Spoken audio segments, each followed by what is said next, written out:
আমার আলাদিন পর্ব সংখ্যা ১৩। অনুরাগের বাসায় বসে প্লে স্টেশনে গেম খেলছে সাইবান। সময়টা সন্ধ্যার পর।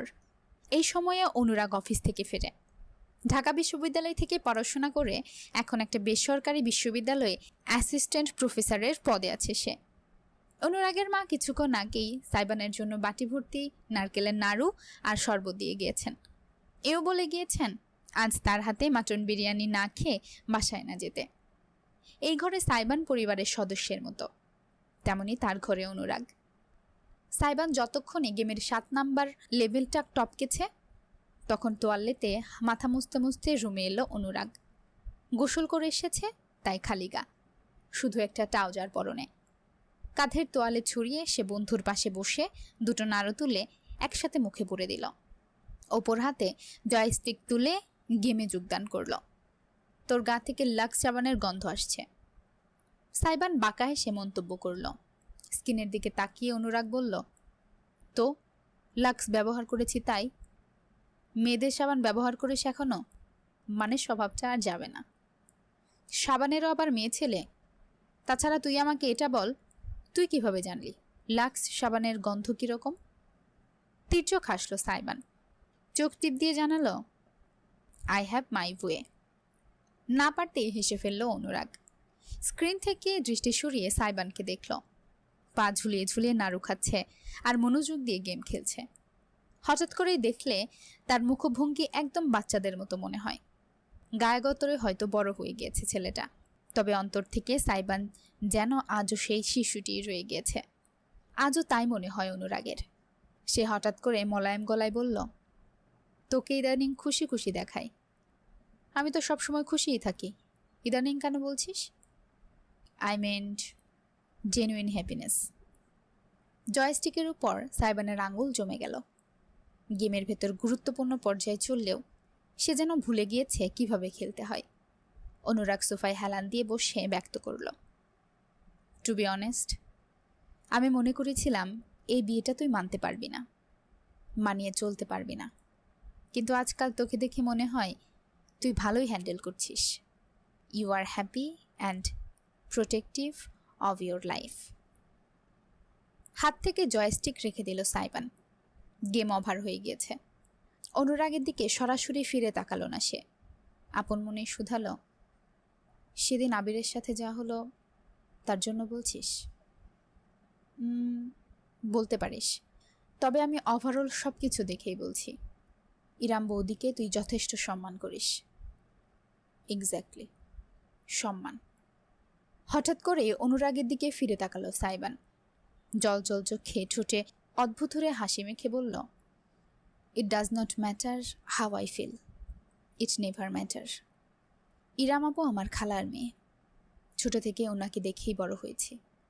যদিও মাঝখানে সে যাক, আমি এইটুকু জানি উনি জীবনে অনেক কষ্ট করেছেন। বিয়ের পর কি হয়েছে সেটা জানি না, কিন্তু দুইটা কুলাঙ্কার ভাইকে কিভাবে মানুষ করেছিল সেটা দেখেছি। I simply can not make her suffer more. That's all. That's all? No feelings attach? Anurag তীক্ষ্ণ নজর ফেলে জিজ্ঞেস করে বসল। সাইবানের চেহারায় একটা আধার নেমে এলো। Feelings? Are you kidding me? একেবারে হুট করেই বেখাপ্পা ভাবে হেসে উঠল সাইবান। সোফায় শরীর এলিয়ে সে হাসি নিয়েই বলল, come on Anurag, grow up. তোর মনে হয় আমি এসব টিলিংসের ধার ধারি? অনুভূতি শুধুই দুর্বলদের অলংকার। ইরাম আপুকে আমি আগে সম্মান করতাম, এখন যেহেতু উনি আমার স্ত্রী তাই একটু আগলে রাখি, এই যা। একটু একটু সাইবান? চোখ রীতিমতো কপালে তুলে ফেলল অনুরাগ। সাইবান তাতে একেবারে বিনা কারণে হুট করে রেগে গেল। তো তোর বউ হলে তুই কি করতি? ফেলে দিতি? তোর সামনে তোর বউকে কেউ আজে বাজে কথা বললে প্রতিবাদ করতি না?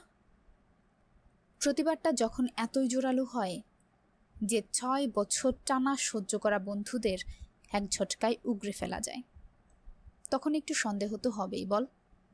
Stop it. লাফিয়ে সোফা থেকে উঠে বসল সাইবান। সত্যিই রেগে গেছে, চেহারায় বোঝা যাচ্ছে। কিন্তু অনুরাগ শান্তভাবেই চেয়ে রইল। সাইবান মুঠো করে ঝাঁঝালো কণ্ঠে বলল, আমি কি করছি না করছি আর ভবিষ্যতে কি করব তাতে কারোর কিচ্ছু যায় আসে না। দিন শেষে উনি অন্যের স্ত্রী ছিলেন, আর ওনার একটা পরপুরুষের বাচ্চা আছে। এই সত্যিটা কোনো দিন বদলাবে না। অনুরাগ বাকরুদ্ধ হয়ে পড়ল। প্রসারিত নয়নে দেখে গেল বন্ধুকে, যাকে পুরোদস্ত ভিন্ন একজন মানুষ বলে মনে হচ্ছে তার। সাইবান আর দাঁড়ালো না, হনহন করে হেঁটে গেল রুমের বাইরে। যাওয়ার আগে পেছন ঘুরে বলল, আন্টিকে জানিয়ে দিস আমি আরেকদিন এসে ওনার হাতের মাটন বিরিয়ানি খাবো। এইটুকুই। চলে গেল সাইবান। অনুরাগ ঠায় বসে বন্ধুর চলার পথের দিকে চেয়ে শেষমেশে একটি দীর্ঘশ্বাস ফেলল। নিজের কপাল ঘষে আনমনেই বিড়বিড় করল, সাধে কি আর তোকে বাচ্চা বলি? এখনো অবুঝে রয়ে গেলি তুই, স্টাবর্ন বয়। অপরদিকে অনুরাগের বাসা থেকে বেরিয়ে নিজের হুইল সুজোড়া পায়ে গলিয়ে রাস্তা ধরে স্লাইড করে এগোতে লাগলো সাইবান। অতিরিক্ত দ্রুত যাচ্ছে আজ।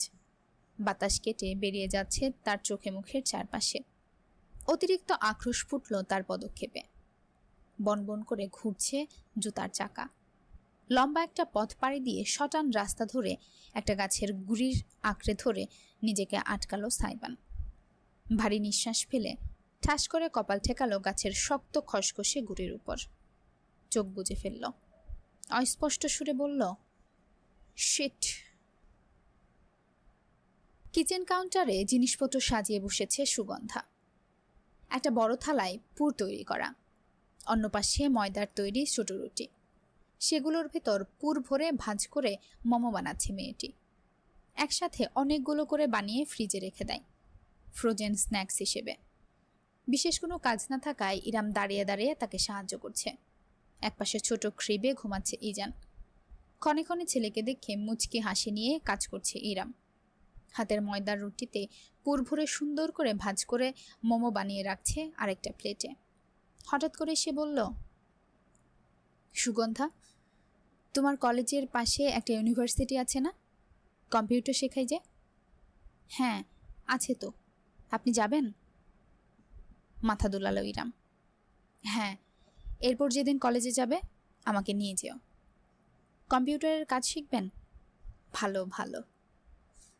প্রশংসা করে সুগন্ধা আরও খানিকটা পুর তৈরি করে নিয়ে এসে রাখলো কাউন্টারে ঠান্ডা হতে। অভিজ্ঞ হাতে মাখতে মাখতে বলল, তো একটা সত্যি কথা বলি আপা, কিছু মনে করেন না। ইরাম ভ্রু তুলে পিছন ফিরে তাকালো। তুমি আবার কবে থেকে এত বিবেচনা করা শুরু করলে? আরে মেয়ে, বলো বলো, এত ভাবতে হবে না। কম্পিউটার শিখে আপনি কি করবেন? চাকরি করার দরকার আছে? ইরাম থমকে গেল। সুগন্ধা বলে গেল, না মানে এইবারের অবস্থা তো ভালোই। সত্যি বলতে আমি শুরুতে ভয় পাইছিলাম, ভাইজান মনে হয় কেলেঙ্কারি করবে আপনার সাথে। কিন্তু মানুষটা রংবাজ হইলেও আপনার অনেক টেক কেয়ার করে, বুঝাই যায়। তাহলে দরকার কি? সব যেমন চলতেছে অমনিই চলুক। অস্ফুট এক হাসি ফুটল এবার ইরামের ঠোঁটে। ঠিক প্রফুল্লতার হাসি নয়, ভিন্ন কিছু। কাজ জারি রেখে সে বলল, আলাদিন আর আমার বিয়ে মাত্র কিছুদিন হয়েছে সুগন্ধা। কিছুদিনেই বুঝে গেলে ও আমার কেয়ার করে? করে না? আহাম্মুকের মতন প্রশ্ন করে বসল সুগন্ধা। ইরাম মৃদু হেসে জানালো, আমি বলছি না ও আমার কেয়ার করে না, বরং করে। তাহলে সমস্যা কোথায়? মুখ তুলে সুগন্ধার দিকে তাকালো ইরাম। রমণীর চেহারায় অভিজ্ঞ একটা ভাব ফুটে উঠতে দেখল সুগন্ধা। নতুন নতুন সব জিনিসই মানুষের ভালো লাগে। নতুন মোবাইল কিনলে দেখবে যত্নের শেষ থাকে না। ছুতে গেলেও হাত পরিষ্কার করি। দিনে 14 বার মোবাইলের স্ক্রিন মুছি। ব্যাক কভার ব্যবহার করি। স্কিন প্রোটেক্ট, গ্লাস, আরও কত কি। তেমন নতুন বউ সব ছেলেদের কাছেই ভালো লাগে। সে বিয়ে যে কারণেই হোক না কেন, যেমনভাবেই হোক না কেন। বউ প্রত্যেক ছেলের কাছে একটা শখের জায়গা, তার যত্ন তো হবেই। যা, মোবাইল আর বউ এক হইল? এবার খানিক শব্দ করেই হাসল ইরাম। বেশ মিষ্টি একটা খিলখিল থুবনি। হাতের বানানো মোমোটা রেখে নতুন একটা হাতে নিতে নিতে সে হঠাৎ শুধিয়ে বসল, তোমার বয়স কত সুগন্ধা? সামনের মাসে 21 হবে। আর আমার 32। সুগন্ধা চোখ পিটপিট করল। ইরাম সরাসরি কিছু না বললেও একজন মেয়ে হিসাবে তার বুঝতে বাকি রইল না সে কিসের কথা বলছে। তার মানে জড়বস্তু আর জীবন্ত বউ এক? সুগন্ধার প্রশ্নে ইরাম মাথা ঝাঁকালো। পরিণতি এক।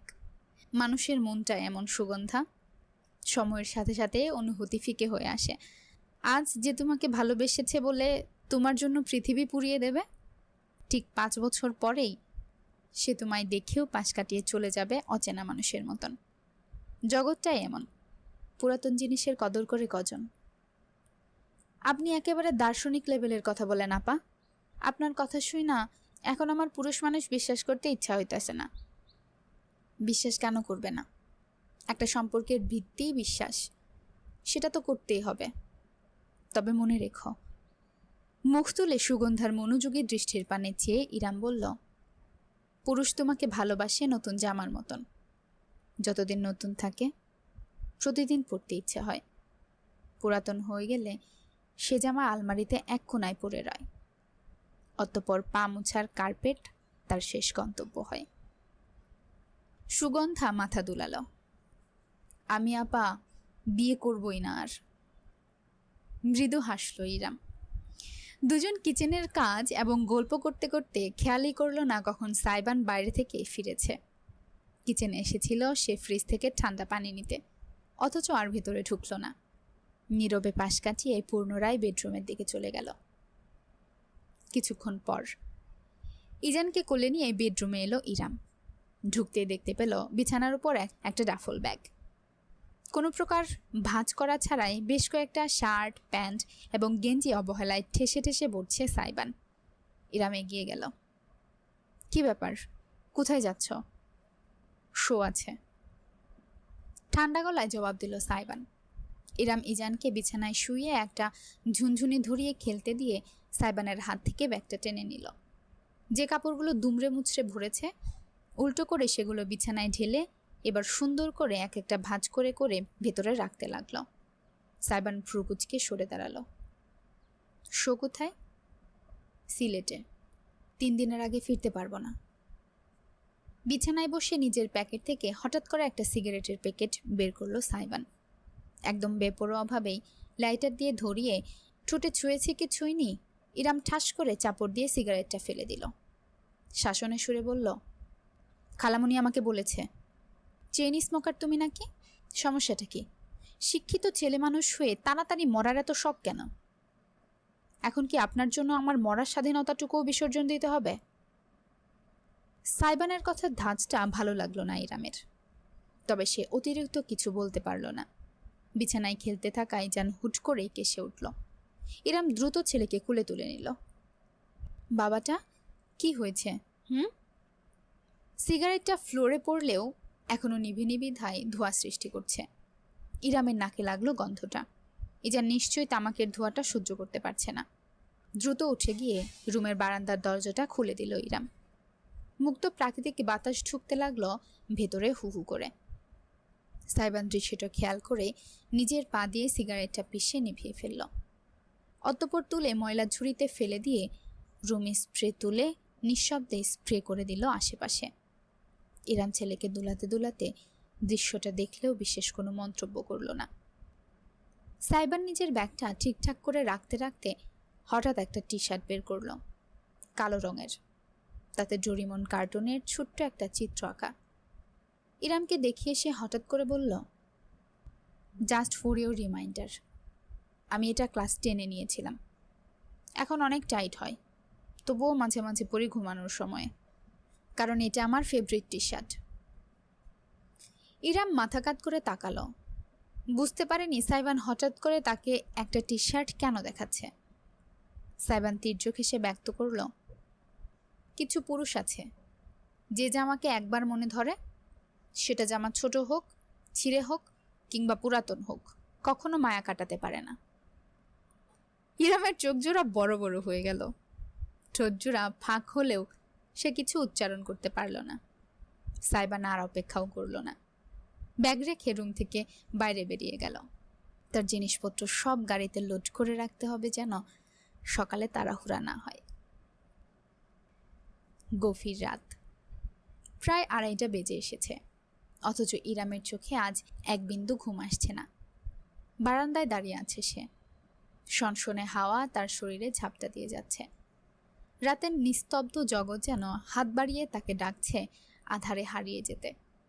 ইজান ঘুমে আচ্ছন্ন। সাইবানও 1 ঘন্টা হলো ঘুমিয়েছে। এতদিন কাউচে ঘুমালেও আজ ইরাম এক প্রকার জোর করে তাকে বিছানায় শুইয়েছে। ছেলে আর স্বামীর মাঝখানে অবশ্য বিরাট এক কোলবালিশের দেওয়াল আছে।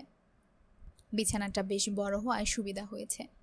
একটা ছোট্ট বাচ্চা নিয়ে ঘুমালেও কোনো সমস্যা হয় না। ইরাম রেলিংয়ে হেলান দিল। তার চুলগুলো খোলা, বাতাসে দোল খাচ্ছে। একটা সময় ভয় লাগতো রাতের বেলায় এমন চুল খুলে ঘুরে বেড়াতে, ভূত পেতনি ভর করে নাকি। অথচ এই অনুভূতিগুলো আজ হারিয়ে গেছে তার মন থেকে। তার মনে হয়েছিল কখনো আর নিজের জন্য বাঁচা হবে না তার। অথচ বিয়েটা তার শক্ত মানসিকতার দেওয়ালে বারবার আঘাত করেছে। সাইবান যে আজ কিচেনের কথা শুনেছে সেটা সে নিশ্চিত। সেই কথার পরিপ্রেক্ষিতেই পরে ওই কথাটা বলেছে। ইরাম মাথা থেকে ঝেড়ে ফেলতে পারছে না কিছুতেই। সে তার আলাদিনকে বুঝে উঠতে পারছে না। যখনই মনে হয় নিবেদনগুলো একটু হলেও সত্যি, তখনই অরণ্যের মুখটা ভেসে ওঠে তার হৃদয়ে। ইরামের আজও মনে পড়ে তাদের বিয়ের পরদিন সকালের কথাগোপন।